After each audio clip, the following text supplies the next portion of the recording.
Thank you. Hi everybody, and thank you all again for coming. I'm really happy to see people so interested in the Siege of Paris because it's such a little known time in Paris's history. Does anybody know anything? Has anybody heard a lot about it or anything about it? Any facts or anything? No? Is it like the Commune, the Paris Commune? That's very interesting. So it's a precursor to the Commune. Okay. Actually, the siege happened. The poor Parisians were just recovering from it. They were getting food back into the city, and then the Commune started in March. So it ended in January, and then the Commune started in March. But the two events are often conflated, and we're going to actually see a little bit about that on here. But yeah, okay. Another thing I hear a lot is people say, oh, that's when the Parisians ate rats because they were starving, and that is true. They weren't completely starving. It's sort of one of the most interesting parts for me is what food was available and what wasn't. But the Parisians did eat rats. You can see here they also ate cats and dogs at the butchers. I have a lot of visual aids, and I'll be like passing them around, and you're welcome afterwards to come up and look as well. Yeah, I just wanted to, as I start, I just want to remind, I'm a historical fantasy writer. I've researched the Siege of Paris for about 10 years, fell absolutely in love with it, to the point that I actually bought some bread. This is a photo of my piece of bread from the siege, and because that was a souvenir of the time, which we'll talk about as well. I wanted to bring the actual bread, but I was advised that because it's so old and fragile, it's probably not a good idea. But I do have a high-definition photo that I'll be sending out. But so yeah, I'm very passionate about this period of time, but obviously everyone experiences things differently. And as we read primary sources as well as modern-day scholarship, so many different points of view come out, just like if we wrote about how the COVID pandemic affected all of us, right? Everybody had slightly different experiences, some things we could agree on, some things we couldn't. So I'm going to do my best to kind of show you what life was like then for probably a majority of people. Most of our sources do come from people who were wealthy enough to be writing and be, so there was that angle. There were expatriates as well who were writing. So the extremely poor population, for example, you aren't necessarily going to hear from them. In the Commune, you will. The communards were the disenfranchised, and so you might hear more from them. But even then, you had political leaders and people in charge. So I'm just going to tell you things that I know. I also wanted to I'm just happy to be able to bring it to life. I want to start by passing out an image, because I really want everyone to get to look at it. And the image has disappeared. No, it's here. It's right here. This is near here. It's Saint-Cloud. Does anyone know the Place Georges Clemenceau today? It's like a very busy, it has like an overpass, and then there's sort of just this normal kind of square. You could sort of see a church steeple in the distance, and it just has very modern buildings. Well, during the Siege of Paris, the outer suburbs, we have Paris here, which is surrounded by a wall, which I'll talk about in a moment, and a lot of the suburbs, including Boulogne, including Saint-Cloud, were heavily bombarded by the Prussians, who were invested around here. So we have a photo here of what's called the Place des Armes. And this is in 1870, in October 1870, and you can see it's, totally destroyed. You can see that there's carriages that are taking away wreckage. It was bad. Already in 1909, which granted is, it's a couple decades later, but there's no trace of what happened. And the reason I'm passing that around, if you guys can just all have a look, I want to show that one of the remarkable things about the Siege of Paris is that there were bombardments.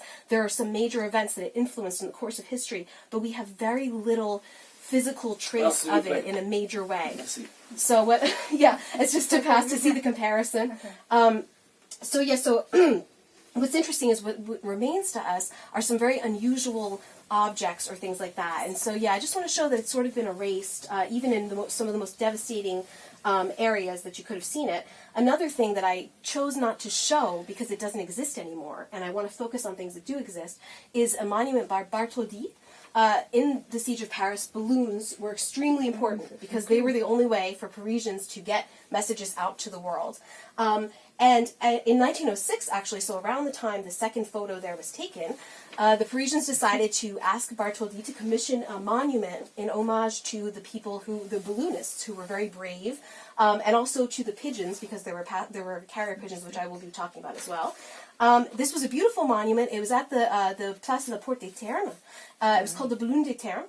Everyone knew about it. It was a meeting place. It was beautiful. And then during the German occupation in World War II, that bronze statue was melted down. So yeah, so that's gone. So a lot of traces that we have of this event that are major traces are gone. Just to give you a sign of why the Siege of Paris was significant and why it's kind of surprising that there's so little big, major traces, some of the major events that were spurred on or influenced by the Siege of Paris include the fall of Napoleon III, and so the end of the Second Empire.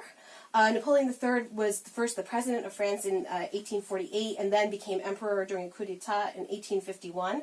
The Second Empire was a remarkable time in the 19th century where a lot of technological advances happened. Haussmannization began in Paris, and it was arguably there was also censorship of the press because Napoleon III did not want everyone talking badly about him because, like anyone, he had critics.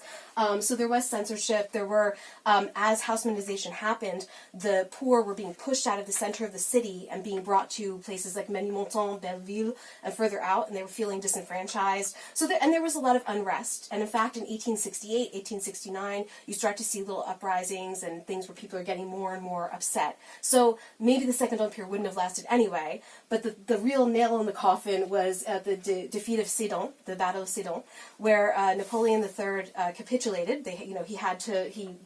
The army, they had to, kind of surrender.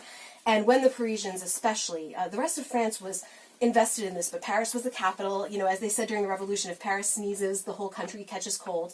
And the Parisians were enraged when they found out that Napoleon III had surrendered. And so they basically deposed him and began the Third Republic, which was Léon Gambetta at the Hôtel de Ville, proclaimed it to a huge crowd, and everyone was like, yes, this is what we want.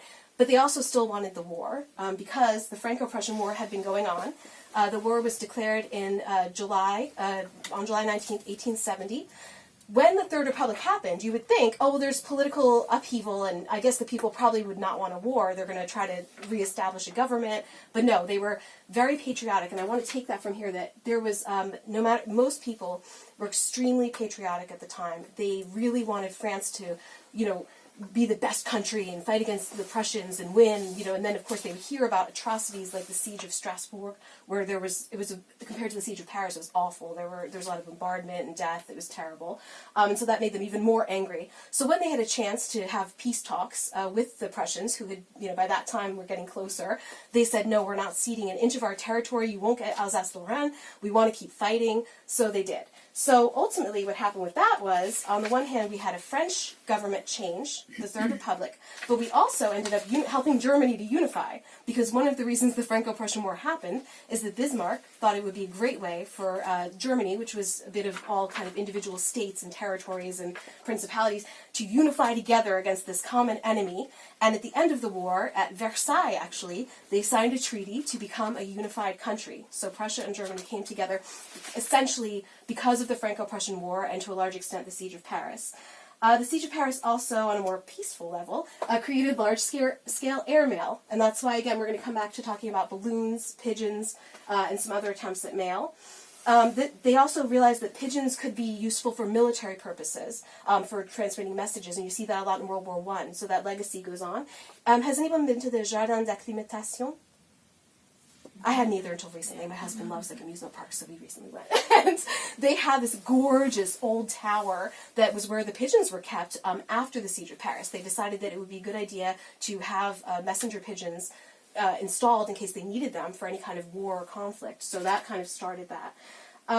Again, I spoke about there was also the destruction of certain landmarks and buildings, but unlike the Commune, where we have major monuments, including the Hôtel de Ville, the original one, where the Third Republic was proclaimed, those were destroyed. In this case, it was mostly residential buildings, like you could see on the picture that was passed out. But still, I mean, we also had all the trees in the Bois de Boulogne and other parks and forests around the area cut down because they didn't want to have military coverage if the Prussians could sneak in. So there was a lot of a change of the landscape, not quite as much as with the Commune, but it was still kind of a big thing. So a lot of things happened because of the Siege of Paris or the Franco-Prussian War, and yet a lot of it has been forgotten or is very little known. Really quickly, does anybody know, I'm going to ask a question I wouldn't have known the answer to either, even as I was researching my book because it didn't interest me as much as the siege itself. Does anybody know why the Franco-Prussian War started or anything about it? Okay, no problem. Like I said, I wouldn't have known either, and I'm just going to give a basic explanation just so we kind of get the context. It was basically actually started by, there was an inheritance dispute over the rule of Spain. So weirdly enough, it had nothing to do directly with the French or the Germans, but there was basically the Hohenzollern, I always mess up on that name, line of dynasty, and the French felt that it was a political threat if this person in this dynasty was ruling. That person who was supposed to be the next in line to rule Spain said, no, it's okay, I won't become the leader of Spain, it's fine. But then the French were still a little nervous about it, so they had one of their ambassadors speak to Kaiser Wilhelm at Ems, which is a spa town, and be like, hey, could you just like really, really reassure us that this is not going to happen, this person's not going to take over Spain? That at that point, there was a communication that was made to Bismarck that said, "Oh, the French ambassador was a bit insistent," but it was kind of like a personal, like internal communication, just like, "Oh God, that guy," like you do today on a chain, like of an email or something with your colleague that you could gossip with. But Bismarck used it as propaganda. He decided to make the message public in the press, made it a little bit worse. And the French got really offended because, as I said, there was a lot of patriotism at the time. Napoleon III at this point was getting older. He didn't really want a war, but he was sort of egged on by people around him. You can hear the ambassador, Elihu Washburn, his assistant, Wickham Hoffman, spoke about this, and he said that at this point, Napoleon III was a bit manipulated into the war. He was kind of dogged into it. And so they basically went to war over something kind of stupid, kind of futile, but in a way it makes you think of many wars, right? Like even what's happening in Ukraine to a certain extent. We understand what's at stake for both countries, but it's sort of like, why is this happening? Like we just got over, a pandemic, like why can't, So it's a war like many others, very disappointing and, so France declared war on Germany. The official date that is usually given is the 19th of July in 1870. At first, in Paris, there were things that changed like any war. You would see, troops parading and practicing and doing military drills. There was even more patriotism. But overall, life went on as usual in Paris. Things were okay. Fashion changed a little bit because people wore a little bit of the cocarde. They kind of wanted to be a little bit more patriotic than usual, but that was about it. But then things were going to change dramatically because the war took a turn and the Prussians started to win and come closer and closer to Paris, and then that was going to change everything. So let's talk about before the siege started. Paris basically looked the same as it does today in terms of the general geography. In 1860, most of the outlying areas, like for example Bagnolet or things like that, had been incorporated, or at least partially incorporated, into the city. We also had, I'm going to pass around the second thing, a wall around Paris at the time. There were many walls in the history of Paris, and this is the Thiers wall, the enceinte de Thiers, excuse me. And this was put up in the 1840s during a time of peace, actually. It was kind of a precaution after they decided that it would be a good idea. So the wall wasn't exactly the most effective wall Paris has ever had because it had lots of entry points and openings.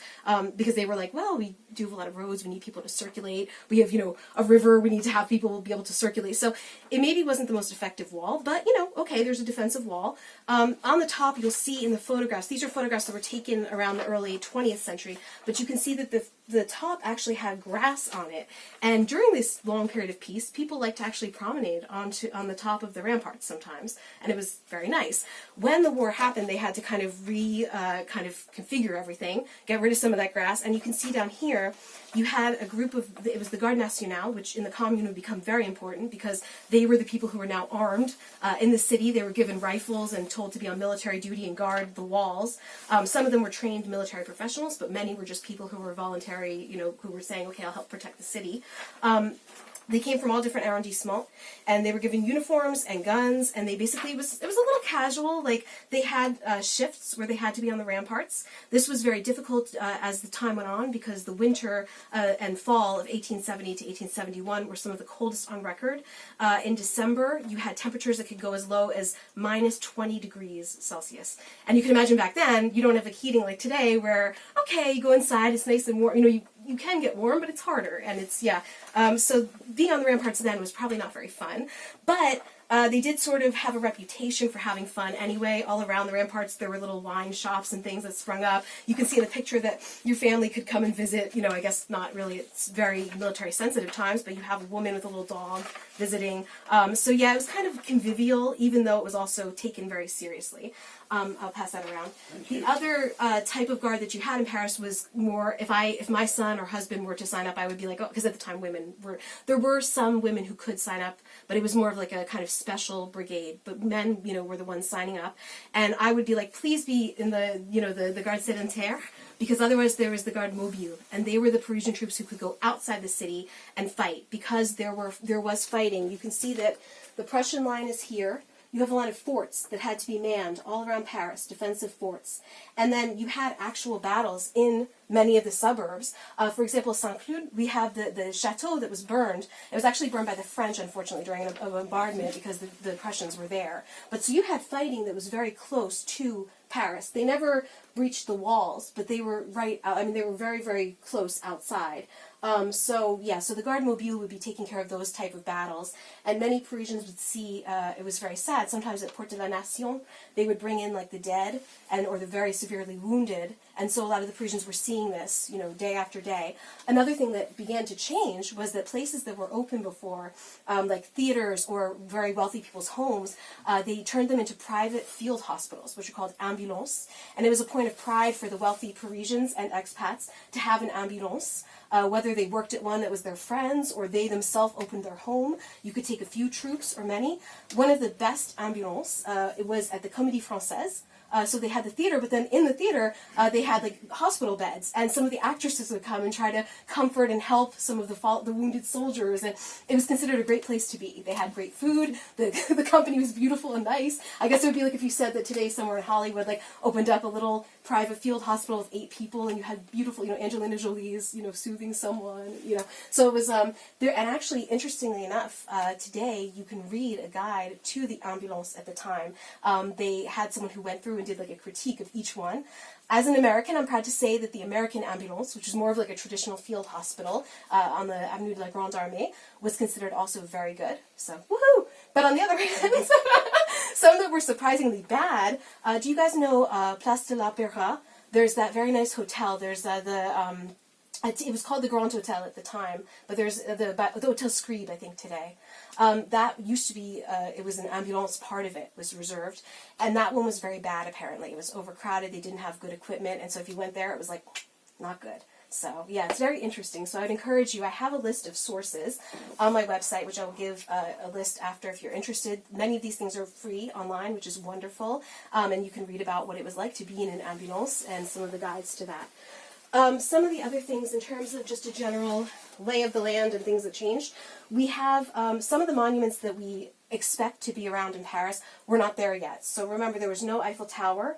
The Hôtel de Ville that was there looked the same as the one today, but it was smaller because it had to be rebuilt after the Commune because it was burnt down during the Commune. There was no Sacré-Cœur. The Sacré-Cœur was actually built as a way to sort of expiate all of our sins because of the communards after the, again, the Paris Commune. There's no Grand or Petit Palais, so a lot of things, the metro wasn't built yet, so a lot of things that we take for granted today weren't there, but overall Paris looked pretty similar. Haussmannisation had been going on since about 1850, so you had those traditional Haussmann buildings, but we say, eau et gaz à tous les étages. That didn't exist yet. Running water, you couldn't have in upper floors, so they still had people who were carrying water around for, or servants getting water at public fountains. The Fontaine Wallace would be inspired by the siege of Paris and the Commune. After Wallace, who was he wanted to do a lot for the city, he loved Paris, he put up the fountains because he thought there should be more, especially in places where there was a poorer population. So getting water was kind of still a hassle. It wasn't great. But yeah, so besides that, and then of course, as I had said, Haussmannization had shifted the population. So you had the poorer people were kind of on the outskirts now, and they were unhappy about losing their homes. And this would actually contribute to the rise of the Paris Commune. Okay, otherwise, we had, as I said, there were small local uprisings and censorship, but once Napoleon III fell, and the Third Republic came about, we had the press there was freedom of the press, to the point that people actually made pornographic drawings of Napoleon III and Eugenie. I did not include any of those here, but if you go online, you can put like cartoon pornographique or dessin pornographique, and you can find them. They were sold at newsstands, and people could see them just walking on the street, which is pretty shocking for the time, but it was an extreme time. People hated Napoleon III. The Emperoress Eugenie had to flee Paris, thanks to an American dentist, actually, who was her friend. He disguised her, and she fled. Their son as well. So yeah, it's actually sad. They incorporate their son also into some of the pornographic drawings, which is really not cool. But yeah, so it was kind of wild. On the other hand, you did have some fun cartoons, which I'm going to talk about in a little bit as well, that were just about the situation in general.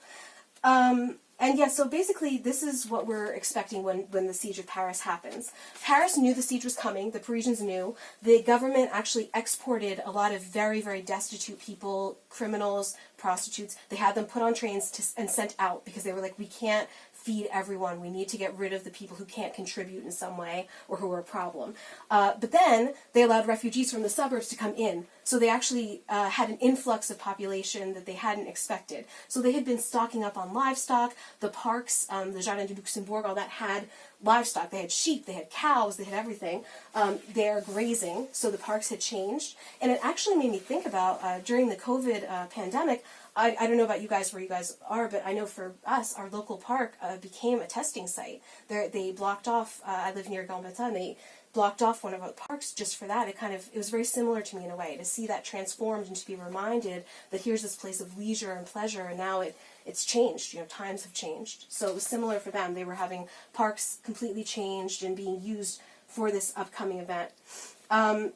Yeah, so we also have some bridges around the city were starting to also be blown up by the French forces because they didn't want the Prussians to have easy access into the city. But the siege officially started well, it's interesting. I have a document here. This is actually from what this is, which is a display case that was made after the siege and commune. These were very popular souvenirs that had different items that we'll talk about. And what's very interesting is almost systematically on all of these souvenirs of the siege, the start date of the siege is listed as the 18th of September 1870. However, modern scholarship officially considers it the 19th as the start. And the reason is because officially on the 19th, not only were all the train lines stopped, they had no way to communicate with the outside, they had no way to get out of the city safely without eventually reaching the Prussian lines and being arrested or executed. They originally tried to get certain postal workers to kind of sneak and try to bring letters. That did not end well because at least one of them was caught and executed by the Prussians. The foreign population who stayed, the Americans, for example, were among the first to recognize the Third Republic. The American ambassador, Ilya Washman, stayed in Paris for the entire siege and actually helped the Prussians as well because the Prussian population in the city at the time was facing immense prejudice. There were accusations of espionage. It was not a good thing to be Prussian in Paris. And the American embassy was sort of almost like a Switzerland. They were neutral to a certain extent, and they would plead with the French government to let Prussian families leave and go back to Prussia. So it was very interesting that they were taking on this work at the time. But other than that, so the Americans had some sort of leeway. They could send diplomatic messages out. But besides that, the average French person had no way to communicate with the outside world. That could be their families. Many of them sent away their families to places that were unoccupied in the countryside. They had no way to communicate with them. And that's why we are going to see a rise of airmail and pigeons, and also a really interesting and failed experiment called a boule de moulin, which we're going to talk about in just a second. People during the start of the siege were panicked, obviously, but they didn't know how long it was going to last. And they also were very patriotic. So they kept thinking, it's fine, we're going to beat the Prussians, we'll get them away from Paris, it's going to be fine. No one knew how long it was going to take. But obviously people were still, a little upset. It was obviously a very strange thing. People were also trying to get out of the cities on the last trains, but they were very, very crowded. It was difficult. There's a funny story by Wickham Hoffman, who is, again, the assistant to the American ambassador, who said that a woman he knew, she had lots of designer dresses. She was an expatriate and she was trying to leave, and they wouldn't let her take all of her designer dresses. And she was furious, and she tried to commission a boat to go up the Seine and just get out because she wanted to take her clothes. It was a whole fiasco. But many people chose to stay. They had faith, and I think it's, again, something we can all relate to. Do you try to go somewhere when something bad happens, or do you stay in your home that is the city? During the siege, they were in for some really big changes. So we're going to talk a little bit about some of the things that were a part of daily life as the siege went on. I'm going to start with the food, because that was a huge part of the siege. During the siege, people, there was supposed to be enough livestock, but it really didn't last that long, and pretty soon they had to ration meat. So meat was becoming more and more rare. But the Parisians, it's kind of ironic in a way. There were things like rice, jam, chocolate, crackers, tinned food, things like that there was. I don't know if the entire population had jumped on all of that all the time, if there would have lasted, but more or less you could, if you ate like a college student, you probably could survive the siege of Paris and be okay, I think. They had pasta, they had rice, you could have tomato sauce, there were things like that. But if you wanted to eat well and have meat and bread and the things that basically people counted on eating, it was not good. So essentially, you start to have meat which is being rationed, and the Parisians start to think, well, hey, we have a lot of dogs and cats in the city, and we have rats in the city, so maybe we should start eating those. So it's very interesting, and it's an iconic part of the Siege of Paris that you have. You can see here, I'll later you guys can come up, they actually would have official markets where you could have cats, dogs, and rats that you would purchase. There's an amazing book that survived called Le Cuisinière Assiégée, and it's basically recipes from the siege, and there's instructions for cooking each of these meats. Do you guys have a guess as to which one tastes better? Cat, dog, rat, or cat, dog, or rat? No. I'm gonna say rat. You're gonna say, I think that's a good guess. That's second place. The first place was cat. Cat tastes like rabbit. So, so actually, there would be restaurants that were still open because it's Paris. They have restaurants, and they would be like, oh yeah, we're serving rabbit today, and it was probably cat. So yeah, that was like the preferred meat to buy. Rat was okay, but you had to be careful. According to this book, it could have like diseases like trichinosis, so you had to prepare it a certain way. And dog was the worst. Apparently, it did not taste good, and there was also some diseases and things. But people ate all of those and more. Have you guys heard about the zoo ever? About how they ate the animals in the zoo?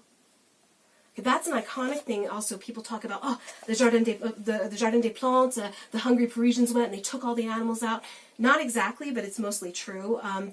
Unfortunately, the zoo could not afford to feed the animals after a while because even things like hay or other things, animals are eating meat, So they started to sell off animals. It was heartbreaking for the zookeepers, but they started to sell them off. Most of them went to an upscale place, the Boucherie Anglaise, which would keep them. They would tin them or they would sell them fresh. People learned about things they liked that were exotic foods. I think the one they liked the least was elephant. They did not like elephant, but they still had to kill the elephants because they ate a lot, and so elephant meat was available. You also had people, one thing they were not allowed to kill was pigeons, because pigeons were a part of the pigeon post, potentially. Now, we all know pigeons are everywhere, and they're tough, and they have moxie, so they probably were like, yes, I'm going to survive the siege. But many of them were actually being used. They had brought in homing pigeons when they knew the siege was going to happen. They weren't sure how it was going to go. And at first, the homing pigeons of Paris, they would literally tie like a message to their leg and be like, bring this into the provinces and come back, And so some did come back, but most of the time the letters would be sort of messed up, wet or tangled or unreadable. Then they had an idea that they could put inside like a quill feather or something. They could roll up a letter and put it into kind of like a spy movie type situation. That did work. But then they had a really good idea. And there was a man named Dagron who had essentially he invented using microfilm. And he was like, what if we could take letters, we could put them, photograph them and transfer them onto microfilm, roll up the microfilm and put that into a tube on the pigeon's feathers. And that became a way for them to transmit letters, to the provinces and back. Unfortunately, only about 30 pigeons ever made it back to Paris from the provinces with messages, but they did manage to deliver, I think it was like 100,000 letters and messages on microfilm. Later on I'll pass it around, but you can see up here Dagron there's basically a projector, and you can see that these are the messages that are being projected. They would have people transcribing them, and then they would send the letters off to whoever they were intended to be sent to. So in Paris at the time, you would be fined if you caught and killed a pigeon to eat, if they caught you. But I'm assuming, I don't know, maybe your neighbors would tell, because again, there's a lot of patriotism. You can see here a pigeon. This is not just any pigeon. In the Musée de la Poste, they have this actual stuffed pigeon from the Siege of Paris. It was one of the few that made it back. I don't know the circumstances of its death. I love animals, and it makes me sad to think this poor pigeon, apparently at least some of them came back even twice, could have delivered all this mail and then been killed, but I'm assuming they wouldn't have done that. I'm assuming it probably died of natural causes, I'm hoping. But you can see it today. It's an actual pigeon from the Siege of Paris that carried letters, which is pretty amazing. So that was something that was not eaten. Also, at the zoo, they would not eat monkeys because they said they were too close to humans. And ironically, they're right, because obviously you can get a lot of diseases from eating monkeys, so it's probably for the best they didn't do that. So people were kind of eating anything. I want to talk about the bread, because this is probably my favorite thing. We all know that people in Paris love bread, right? Like today there's the prize of the best baguette, and, it's got a reputation. At first, there was this whole big problem because they started to talk about, we're going to have to ration bread, there's not enough flour. But everyone, the government knew that would cause a problem, so they kept saying, no, we're not going to ration. Finally, they had to ration. But by then, there was almost no flour left, so they started to use other things. The bread became notorious. They would put crushed vegetables or peas in it. They would put like oats and all kinds of weird things. Now, today, ironically enough, we like whole wheat, really healthy bread with all kinds of stuff in it. So I sometimes wonder if maybe for us it would be more acceptable, but I don't know. Because after a while, I don't think even for us, they started to put straw in it because they didn't have anything else. In my piece of bread, which I will pass around, I have a photo of it, you can actually see the pieces of straw that are in it. And there are government people who said, there was like one government official who said, I think the Parisians will forgive me anything except for the bread. It was very famous, and it was so famous that the reason I have this piece of bread is that after the war, that was a big souvenir. People would save it because it would get hard, just like baguette today. And you can see the straws up at the top. There's a little piece of it there. It's amazing. I'm so happy I have this bread. I'm so sorry I couldn't bring the real bread with me today, but I was afraid because it's so old. I didn't want to, mess it up or get it fragile. It's already fragile. I didn't want to mess it up more. But yeah, that's a piece of and you can actually see here too. This is a typical souvenir shadow box that you would get after the siege in the Commune, and that is also a piece of the bread. So the bread really was like iconic. It was considered terrible. People did not like it. So that was something. If you were wealthy and at first, before the really bad flour shortage, you could have your own bread that you didn't have from the bakery. Maybe somebody made it or you got it from a private boulangerie, and you would have to carry it with you to restaurants and stuff because nobody was serving good bread. So there's that. You can also see here, this is a ration card actually. So you can see that it was kind of, they would cross off, you could go certain days. They had rules up here. It's like you can go to the boucherie every other day, or for 5 days you'll have your rations for that time. One of the phenomena I thought was very interesting, because it makes me think of myself, is that there were women called Mère Michel. Do you guys know the song about the Mère Michel? C'est the Mère Michel qui a perdu. Okay. Yeah, like that. And they were women who would get their meat ration, and they would give some of it to their cats, which, like, okay, what are you going to do? Like, they don't have cat food. But the people who were lined up for hours and hours in the cold waiting for their bread would get very angry at the Mère Michel because they were like, why are you feeding a cat? Like, we're trying to feed our families. So it was quite the controversy. You can see here, this is a really amazing drawing. It's from January 1871. You can see that, again, this is one of the coldest winters on record. This is outside of Boulangerie. People are waiting. These people are huddled under an umbrella. People are waiting, and you would have to wait. They actually would write, every time you see the bread, as you can see on my souvenir as well, they would say 300 grammes, and then you had what was in it. So here, for example, they say riz, avoine, et son, and après 5 heures d'attente. And then here they add par 12 degrees de froid, so after 5 hours of waiting in 12 degrees of cold, meaning, of course, negative 12, not like 12 like today. So this is what they would wait for, and they get this bread with like straw and like peas and stuff in it, and they were very upset. So it wasn't easy. A lot of the correspondence that people were able to get from the Parisians, because we're going to talk about balloon mail, they were able to transmit letters to the provinces that way. A lot of private correspondence talks about people having indigestion because they were maybe eating at times, but they weren't eating well. So yeah, so there's a lot of like indigestion. That'll make me also, I'll talk about the balloon post. The balloons, almost immediately on the 23rd of September, the first balloon, which this is a photograph by Nadar, the famous photographer and also balloonist. This is called the Neptune, is the first balloon that left Paris. Originally what they were trying to do was get letters out. You would have a format, like a very lightweight paper. Sometimes they had a thing called the Gazette des Absents, which was kind of like a novelty postcard that would give the news, like a little newspaper, and on the back you could write like your message. And they would, get the balloons, they didn't know where they would land. So it would just be like, well, it'll land somewhere. Hopefully we can get the messages back to, by the post offices, there. We'll get them to the provinces. And actually, mostly it worked. I have some interesting statistics on the balloon mail.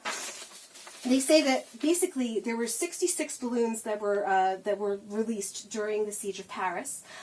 There were only 2 casualties. There were 2 balloons that were lost at sea, unfortunately.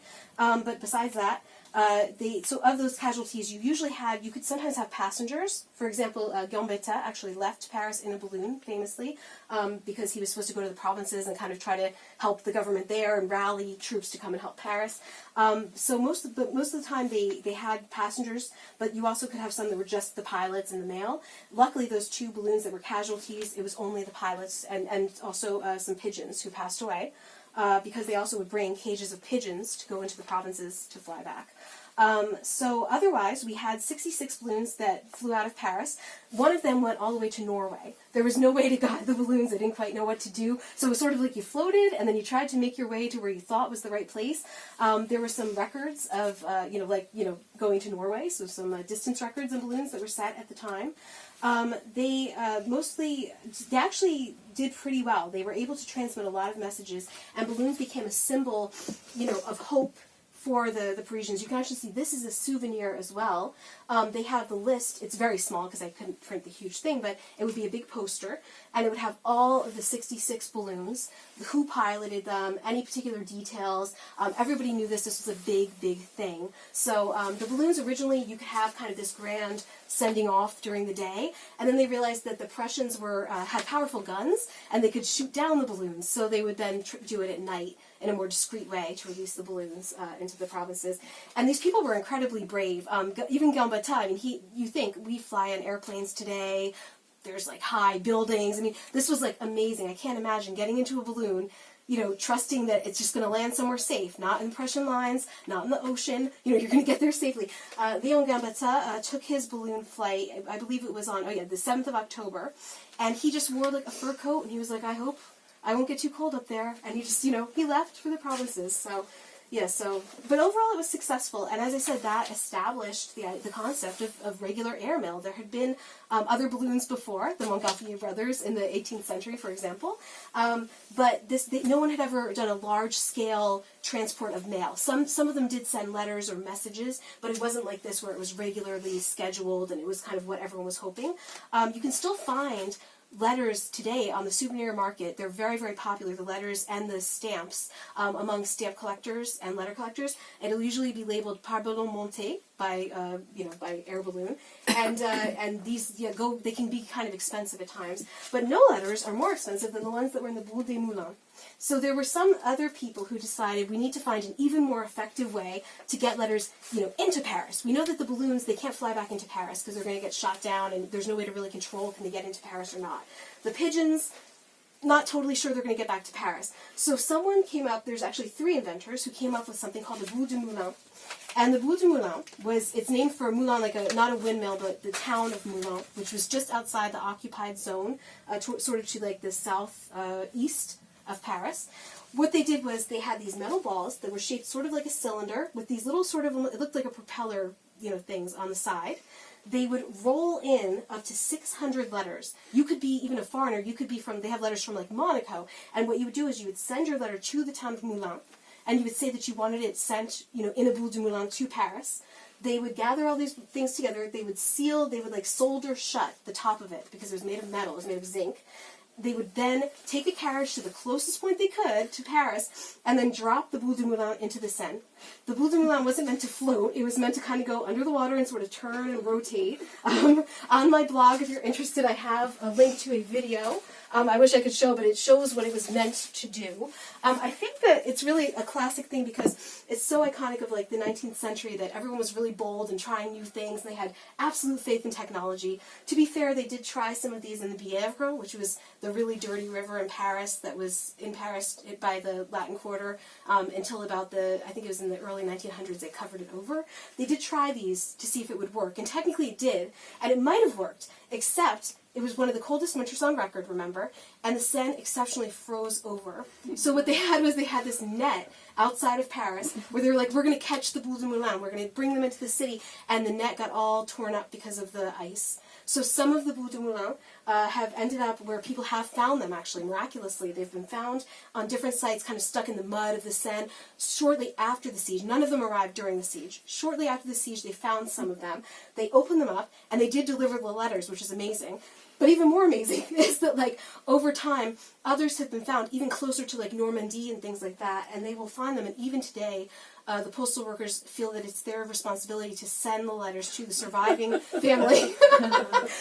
What has happened is that this has actually caused possibly an illicit trade, because they only know there were 55 Boule du Moulin that were released. There's only about 30 that have been officially recovered, but they think other people might recover them and then open them on their own and sell the letters on the market because they're worth. There was one that was sold, I think, in 2020 for like 12,000 euro. Because they're so rare. The Boule de Moulin letters. So if you ever find one, if you're walking along the Seine, you may not want to tell the post office because they might have to turn it into the ancestors of the people that the letters were meant for, and you won't make any money. But yeah, so you can see today a Boule de Moulin. Online they have lots of cool images if you look it up. This one is actually from Google Culture, so even though it's a very niche thing, they were only released starting in January of the siege, so they're very, very short period of time, very niche, weird thing. You can see a lot of pictures even on Google Culture, and you can go to the Musée de la Poste, and they have one. I also saw one at an exhibit at the Musée de l'Armée, which was amazing a few years ago. My photo came out bad because when you photograph a Boule de Moulin, you have to do it that way, because if you do it straight down, the shadows make it look like there's spikes. Instead of just little ears. So, yeah. I'll let you guys come up later and look more closely at the Boule de Moulin. You can see this is the top that was taken off. The letters they always say that you see today, like when I saw it at the exhibit, I was like, oh my gosh, these are the letters from during the siege. No. They were all taken out and delivered, so they have fake letters they put in them now. So you can kind of get an idea. They reassure us that it's not real. So that was. How big were they? Oh, I have the actual dimensions. You want the actual dimensions, or should I show you what I saw? Okay. The actual official dimensions of a Boule de Moulin is 20 centimeters, so 7.87 inches long, and 12 centimeters in diameter. And amazingly, again, 600 letters. So they really rolled them in there tight, and unfortunately, it just didn't work. So yeah, that's kind of the unfortunate fact. So I want to show you guys something that has survived. Well, let me talk a little bit about the mentality. As the siege goes on, people are still patriotic, but they're sort of getting a little tired of the siege. It lasted from September 19th, or 18th, as we said, because the official, at the time people would say the 18th, but today we say the 19th, until January 28th, when France capitulates. And so people were, their spirits were sort of lagging. They say that Christmas that year was one of the saddest Christmases in Parisian history. It was the siege. There was not any really good food. I do have a Christmas menu I can show you from a nice restaurant, but it was, not great. And basically, people started to kind of feel bad, but there was still a sense of hope and inspiration, and there was also a sense of humor. And I want to talk about that. First, I'll show you guys the menu, since we've been talking about food. This is very famous. You can look up menu Siège de Paris online, and this will come up. It's from a French restaurant, because the restaurant stayed open, as I said. They mostly served questionable things. There would be soup that was not really strong, just kind of brothy soup. Vegetables were, after a while, it was almost impossible to get fresh vegetables. People did have gardens just outside the city walls that some of them were allowed to tend, but during times of battles, they would close the walls, so you couldn't always go out. And obviously in the winter, too, it would be harder to grow vegetables and things like that. There was no cheese, which is probably one of the hardest things for the Parisians, and I'm not joking. It was a big deal. In fact, I wanted to show this, when I talk about this sense of humor, there's a cartoon here, and you have two kind of, fancy dressed, pretty girls, and they say, Maintenant, j'adore les gens brûlés, ils me rappellent le Gruyère. So now I love pockmarked men. They make me think of Gruyere cheese, because they really, really miss the cheese. So that was a big thing. You can see on this menu, this is a luxury restaurant. It's a little hard to read, but some of the things that they're offering, it might be surprising. They had butter, which was an incredible luxury. So you can tell that some of this was wow. But then you also have stuffed head of a donkey. They have, a purée d'haricots. You don't really, with beans, okay. You could have dried beans. That would probably be something you could have. With a consommé d'éléphant. So they had elephant consommé. There's all sorts of weird stuff. So they obviously went and bought. They have a civet de kangaroo. They have some wolf is on the menu, and my absolute favorite is they were very open about being a cat. They said le chat flanqué de rat, so they had a cat with rats all around it that you could also order. I'll see if I don't know if it's very hard to see, but you can go online. It's very easy. You just put menu Siege of Paris, and that will come up. It's delightful. And I think it also shows the sense of humor that the Parisians had, because just like with the COVID pandemic, we all were obviously afraid. But there were a lot of memes and political cartoons and jokes, and I think it shows that it helps you to sort of survive the difficult times. And one thing people praised the Parisians for was, especially during times like the bombardment, which started in late December, the Prussians realized the Parisians were not giving up. They weren't we're starving, we're eating rats. No, they just kept going. They were not going to concede. They were just going to stay. So the Prussians unfortunately began to bomb Paris. They didn't want to do it because it was civilians and there was still a sense of honor, but they were this is never going to end. So they started to bombard, especially the south of Paris was affected, the Boulevard Saint-Michel, all that area. There were some huge tragedies. There was actually remarkably not an immense loss of life. Considering I mean, it's still pretty terrible. But if the bombardment itself, I've listed somewhere now, I don't know. Yeah, there were only about 375 victims, which when you consider that it was almost constant, non-stop bombardment, people knew that they should stay in basements. Obviously, some of them tried to stay away from that area, but there were a lot of people living in basements at the time.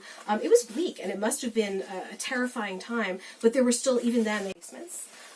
You also had, I can't find it, but I saw a cartoon once of a man, his clothes are all covered in mushrooms, and he's like, oh, I'm staying in my basement now, I hate it, and he's just all moldy, and, it wasn't a very nice thing to have to stay in your basement, but they kind of made jokes about it, too.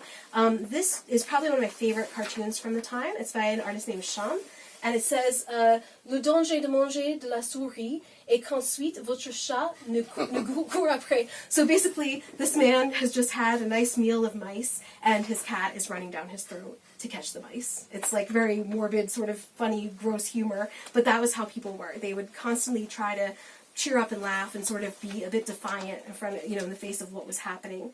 But again, you also have this fervent patriotism. You can see here on our souvenir box, another amazing thing that's preserved is these are dried flowers from 1870, 1871, and around it is for the victims of the war and the siege. So people definitely were remembering these hard times as well, even as they were sort of talking about, look at how bad the bread was, and so it was an interesting juxtaposition, I think, of sadness and fear and suffering, but also a sense of humor and a sense of resilience, and I think that's really quite admirable about that time period, so personally.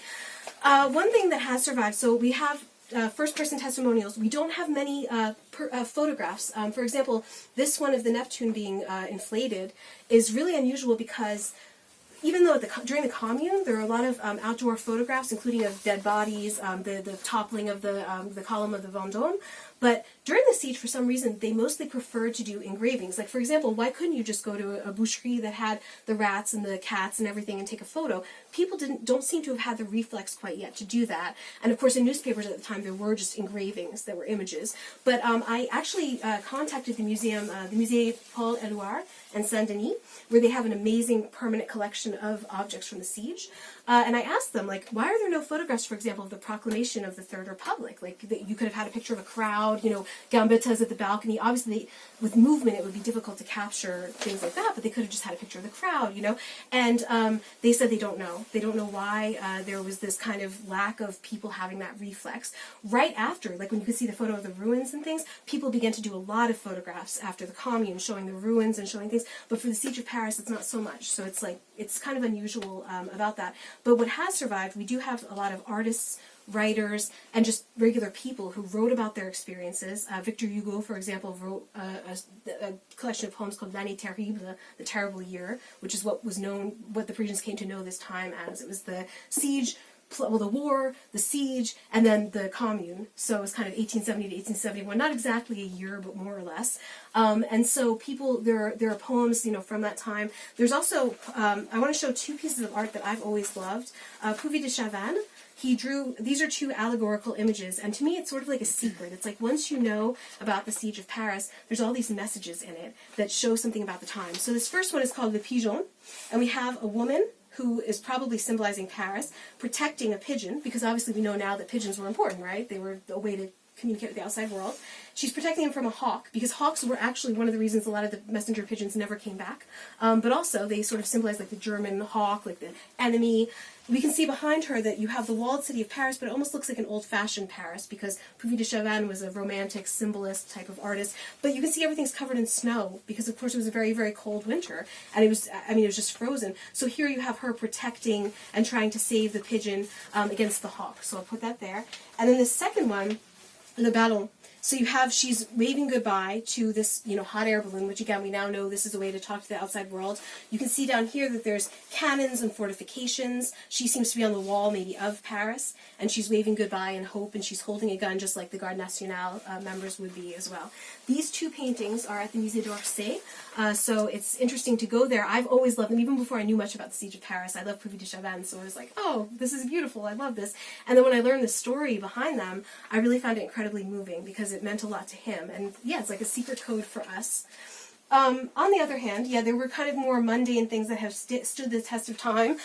These souvenir boxes that I keep coming back to talking about, and the souvenir bread, you can get them. It's amazing. They were probably produced on a large scale. We don't know much about who produced them. It's not like with the Bastille when you had Bailly, I think, who bought the rights to the stones and then he sold them as souvenirs. We don't know who was doing this, but you can find them very easily. If you go on Le Bon Coin or eBay, you can put Souvenir Siège de Paris, and you will find boxes like this. Some of them, I think, people don't understand what the bread is, and either they open it to look inside and take out the bread because they think it's something moldy or bad, or the bread itself disintegrates. Sometimes the bread is missing, but you'll still see there's a medallion, so you have Kaiser Wilhelm and Napoleon III right here.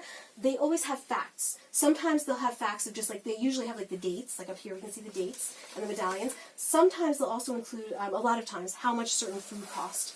So if, on the black market, or if you could afford it, or early in the siege, how much it cost. They always talk about the bread. As I said, this is actually from another souvenir box that I cut up, and it talks about how the bread, what was in the bread, how long it took to get the bread, how cold it was to get the bread. So the bread is a big deal. And like I said, you also have this flower crown here to the, to the dead, as a monument to the dead. And what's extraordinary is these are so common, and the time period is so little known, that while you can find them in museums, you could also buy one for maybe $60 online.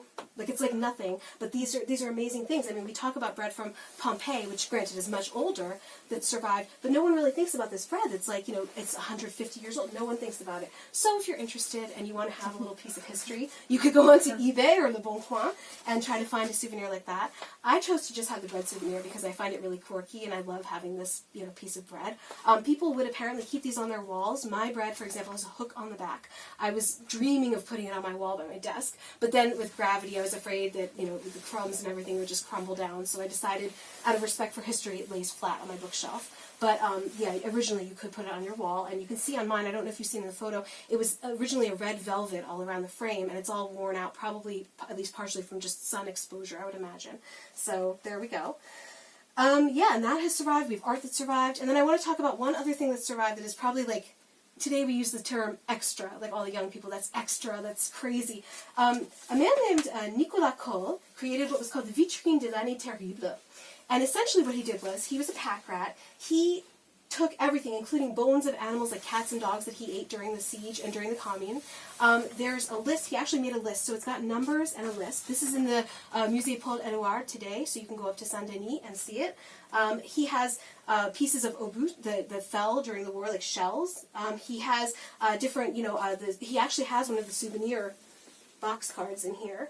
He has maps, he has all sorts of weird relics, but I always think it's a bit morbid that he included the skeletons of, like, rats, and he says what date he ate them and everything. I'll let you guys look at that really quickly with the key. To me, this is, like, the most extraordinary remnant of the Siege of Paris. He was essentially, and the Commune, he was essentially trying to capture what life was like at that time. What would you, oops, again, bad display. But yeah, so, he was essentially trying to show what it was like to, live at that time. What was their daily life? It was food. It was shells, which were actually sold. Sometimes little street urchins would find from the bombardment the shells, that pieces of them or whatever, and would sell them. He even has something that's like paper from one of the buildings that burned during the Commune that was floating in the air. It's fascinating to me because he really took these little tiny objects of everyday life and tried to put them into this big display and capture a moment in time. So we don't have many monuments left, but we have things like that. We have things like this. We have a stuffed pigeon. We have these little things. We have boules de moulin that might still be in the Seine, some of them, or maybe quietly stolen. We don't know.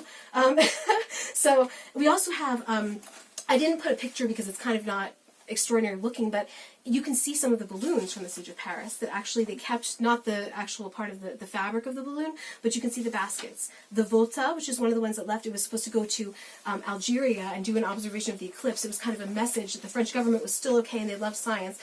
I saw it at that exhibit also at the Musée de l'Armée a few years ago. There are also other ones, apparently at the Musée de la Poste, they have some other ones, so that can be also interesting to look at and see. But mainly, there are just these little things that exist from that time. If you're ever in the Gare d'Austerlitz, there's also a plaque to Alexandre Prince. He's one of the pilots of one of the balloons that crashed into the sea. But besides that, that's all we really have left. So I encourage you guys, if you're interested in this time period, if you don't want to buy, you know, one of the souvenirs, that's okay. You don't have to. Maybe you don't want old bread in your house.